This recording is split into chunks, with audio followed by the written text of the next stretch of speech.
Hello students, I am Prabhdeep Singh, your political science teacher. जो आज हम क्वेश्चन करने लगे हैं, ये 21st पार्ट है। जो 20th पार्ट में हमने क्वेश्चन किया था, वो क्वेश्चन था कि कौन से फैक्टर थे जिसके कारण जो चेंजेस आए थे 1967 के इलेक्शन के बाद। 20th क्वेश्चन वो था। अब 21st क्वेश्चन के अंदर हम पढ़ेंगे, analyse the circumstances that led to the restoration of the Congress party after the party split in 1967। 1969 के बाद 1967 में इलेक्शन हुए थे, जिसमें कांग्रेस कुछ स्टेट्स में हार गई थी। उसके बाद 1969 के अंदर स्प्लिट हो गया, टू पार्ट्स में कांग्रेस डिवाइड हो गई। उसके बाद क्या किया इंदिरा गांधी ने कि कांग्रेस वापस आ गई बहुत बड़ी मेजोरिटी के साथ। ठीक है, तो लेट्स स्टार्ट। फर्स्ट, इन्होंने कुछ सोशलिस्ट लेवल पे काम किए थे।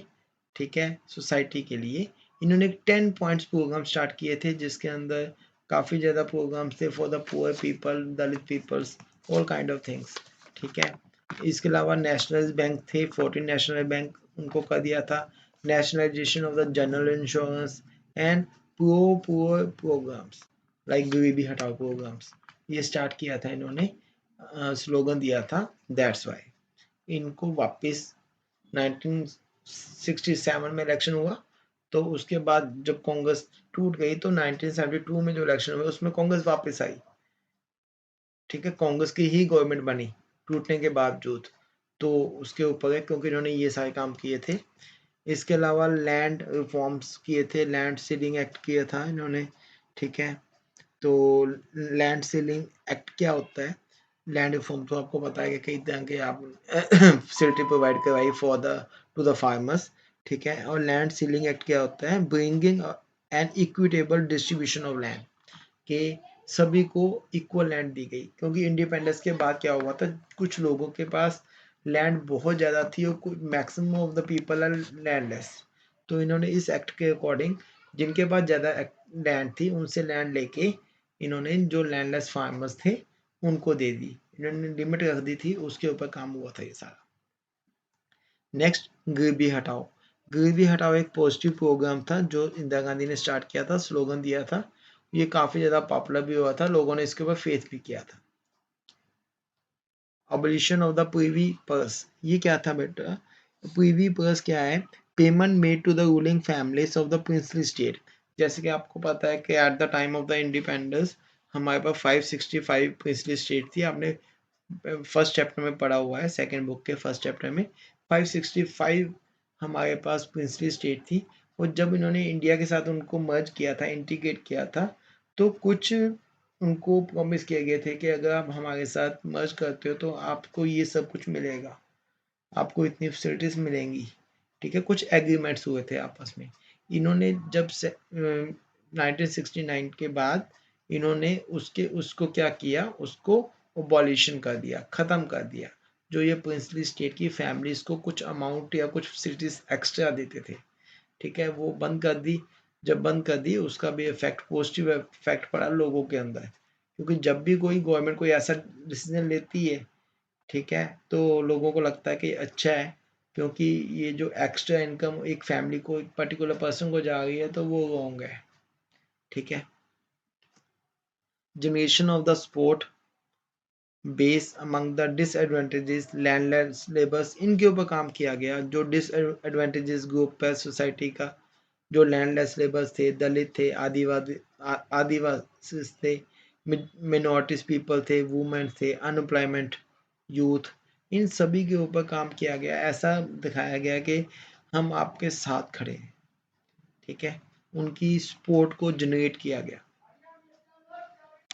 Next, result of the general election of the 1971, उसके बाद हुआ 1971 के बाद जो में इलेक्शन हुए थे उसमें कांग्रेस जीत गई। एंड उसी के साथ क्या हुआ, विक्ट्री ऑफ द इंडो पाक वॉर, इंडो पाक वॉर हुई थी ड्यू टू द बांग्लादेश। तो उसमें इंडिया की विक्ट्री हुई। And Indira Gandhi seen as the protector of the poor and under privilege, but also as a strong nationalist leader. उनको एक स्ट्रॉन्ग नेशनलिस्ट लीडर बोला गया। इवन जो ओपोजिशन पार्टी के लोग थे उन्होंने भी उनकी प्रेज की बिकॉज ऑफ दैट वॉर, किस उनके डिसीजन को लेके। ठीक है, उसके बाद जब स्टेट असेंबली के हुए 1972 में, इन कांग्रेस ने टोटल स्वीप किया, वहां पे पूरी सीट जीत गई थी ये कांग्रेस वाले। तो इसलिए बोला जाता है कि क्या क्या किया था, बिकॉज ऑफ दैट कि कांग्रेस पार्टी टूटने के बाद भी कांग्रेस की गवर्नमेंट बन गई हर जगह पे। तो ऊपर जितने भी ये डिसीजन लिए गए थे वो सारे यहाँ पे लिखे हुए हैं, you can revise from here. And to continuously victory के बाद, one at the centre and other at the state level, the dominance of the Congress was restore. इसके ऊपर बेटा ये भी क्वेश्चन आ सकता है कि कांग्रेस पार्टी की जो डोमिनेंस थी वो रिस्टोर कैसे हुई।